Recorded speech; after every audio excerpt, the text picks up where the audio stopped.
Assalamualaikum warahmatullahi wabarakatuh. Sebelum perkenalkan, dengan saya Adi Susanto dengan NPM 223015083. Kesempatan pada hari ini, saya akan menjelaskan terkait persoalan yang ada terjadi di hukum laut lepas. Laut lepas adalah bagian dari lautan yang tidak terikat oleh batas wilayah negara manapun, dan laut lepas mencakup semua area laut yang berada di luar batas zona ekonomi eksklusif atau ZEE yang biasanya mencapai 200 mil laut dari garis pantai. Di luar ZEE, wilayah ini dianggap sebagai dominan internasional. Hak dan kebebasan di laut lepas. Di laut lepas terdapat beberapa kebebasan atau freedom of high seas, di mana salah satunya adalah kebebasan untuk berlayar. Jadi di mana kapal dari negara manapun dapat berlayar dan melintasi laut lepas tanpa batasan. Kemudian ada penangkapan ikan, di mana negara-negara diizinkan untuk menangkap ikan asalkan mereka mematuhi hukum internasional. Dan yang terakhir, salah satunya adalah eksplorasi sumber daya, di mana negara-negara dapat melakukan eksplorasi untuk sumber daya mineral dan juga energi. Kasus persoalan di laut lepas yang terjadi. 1. Sengketa Laut Cina Selatan. Beberapa negara termasuk Cina, Vietnam, Filipina, dan juga Malaysia mengklaim hak atas wilayah yang kaya akan sumber daya di Laut Cina. Konflik ini mencakup masalah kepemilikan pulau-pulau, jalur pelayaran, dan juga hak penangkapan ikan. Selanjutnya ada persoalan yaitu pembajakan di Teluk Aden.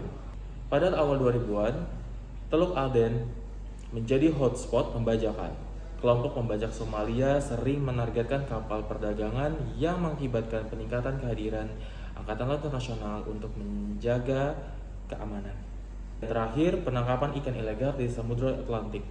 Di perairan dekat Afrika Barat, praktik penangkapan ikan legal tidak teratur, merusak stok ikan dan berdampak pada kehidupan masyarakat lokal yang bergantung pada perikanan. Baik, Assalamualaikum warahmatullahi wabarakatuh.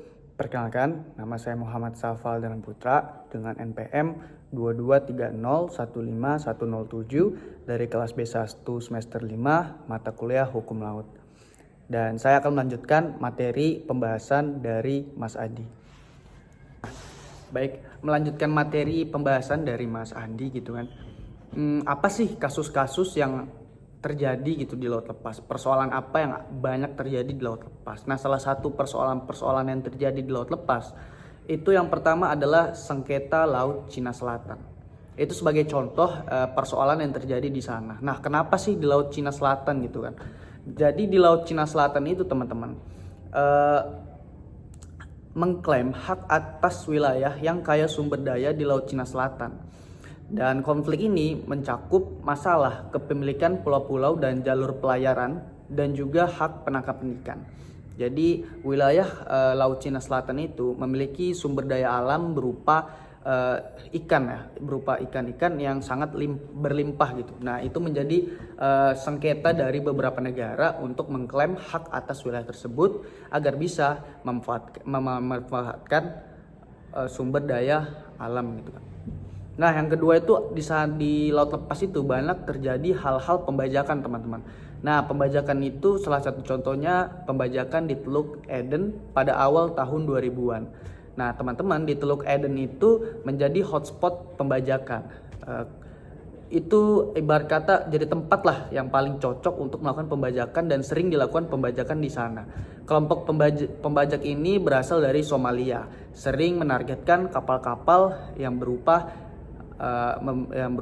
melakukan perdagangan yang mengakibatkan peningkatan kehadiran Angkatan Laut Internasional untuk menjaga keamanan. Jadi keamanan laut itu dijaga oleh para tentara-tentara internasional gitu kan, karena sering terjadi pembajakan di sana. Nah, banyak juga kasus persoalan di laut lepas itu. Yang ketiga adalah penangkapan ikan ilegal. Lanjut ke kasus persoalan yang keempat. Pada waktu itu beberapa tahun yang lalu gitu kan terjadi tumpahan minyak di laut lepas, di mana kejadian itu dikenal dengan Deepwater Horizon pada tahun 2010 dan juga dibuat dokumenter film atas terjadinya keledakan di kilang di laut lepas gitu. Nah, yang kelima itu terjadinya polusi. Banyak sekali polusi-polusi yang terjadi di laut lepas gitu. Pulau sampah plastik yang ada di Samudra Pasifik terdiri dari sampah plastik yang terakumulasi dan juga mengancam kehidupan laut serta mengganggu ekosistem. Dan penelitian menunjukkan dampak besar terhadap spesies yang terjebak atau mengonsumsi sampah plastik ini. Lalu ada juga kasus persoalan perubahan iklim dan terumbu karang yang mengalami pemutihan teman-teman dan kerusakan akibat kenaikan suhu laut dan perubahan pH dalam air gitu. Yang contohnya Great Barrier Reef di Australia telah mengalami beberapa peristiwa pemutihan besar-besaran dalam beberapa tahun terakhir. Dan juga ada pula kasus persoalan sengketa maritim di Laut Jepang. Jepang dan Korea Selatan sering terlibat dalam sengketa terikat kepemilikan beberapa pulau kecil di Laut Jepang yang juga berdampak pada hak atas sumber daya laut di sekitar pulau tersebut. Nah, kita lanjut membahas tentang prinsip Common Heritage of Mankind serta benefit yang tercantum di UNCLOS 1982. Nah, jadi prinsip Common Heritage of Mankind ini adalah yang pertama itu Common Heritage of Mankind. Prinsip ini menegaskan bahwa sumber daya di daerah laut tertentu seperti dasar laut dan sumber daya mineral dianggap sebagai warisan bersama umat manusia. Ini berarti bahwa semua negara memiliki hak untuk mengakses dan juga memanfaatkan sumber daya tersebut gitu, tanpa mengecualikan negara-negara tertentu. Nah, yang kedua, benefit of mankind. Prinsip ini menyatakan bahwa pemanfaatan sumber daya ini harus dilakukan untuk keuntungan seluruh umat manusia dan bukan hanya untuk negara tertentu. Artinya, hasil dari pemanfaatan sumber daya tersebut harus digunakan untuk kesejahteraan global dan berkontribusi pada pengembangan sosial dan ekonomi, terutama bagi negara-negara yang berkembang. Nah, kedua prinsip ini memiliki tujuan teman-teman. Jadi, tujuannya adalah untuk mendorong kerjasama internasional dalam pengelolaan sumber daya laut, serta menjaga kelestarian lingkungan dan juga memastikan kontribusi manfaat yang adil. Dengan cara ini, UNCLOS berupaya menciptakan kerangka hukum yang mendukung keadilan dan juga keberlanjutan dalam penggunaan sumber daya laut. Nah, lanjut kita akan membahas tentang illegal transshipment di laut. Nah, ini adalah salah satu hal yang sering terjadi juga di laut lepas, teman-teman. Jadi seperti apa gitu kan contoh atau yang dimaksud dengan illegal transshipment. Nah, di laut lepas itu illegal transshipment itu banyak sekali yang dilakukan, seperti pengalihan muatan. Kapal penangkap ikan ilegal akan mentransfer hasil tangkapan mereka ke kapal lain di laut lepas. Ini sering dilakukan untuk menghindari deteksi oleh otoritas sehingga hasil tangkapan tidak tercatat secara resmi. Nah, adapun yang kedua itu kapal ikan palsu gitu. Nah, beberapa kapal mungkin menggunakan identitas palsu atau mengubah nama dan juga nomor pendaftaran mereka untuk menghindari pengawasan dan juga penegakan hukum. Jadi mereka melakukan manipulasi data gitu, data kapal. Nah, yang ketiga itu ada juga kapal penampung. Dalam beberapa kasus, kapal penangkap ikan ilegal akan menggunakan kapal penampung untuk menyimpan hasil tangkapan yang kemudian diangkut kembali ke pelabuhan tanpa laporan yang sesuai. Jadi dia menampung tangkapan-tangkapan dan tidak melaporkan pada saat tiba di pelabuhan gitu dengan jumlah yang sesuai gitu kan. Nah, yang keempat itu ada rute yang tidak teratur, teman-teman.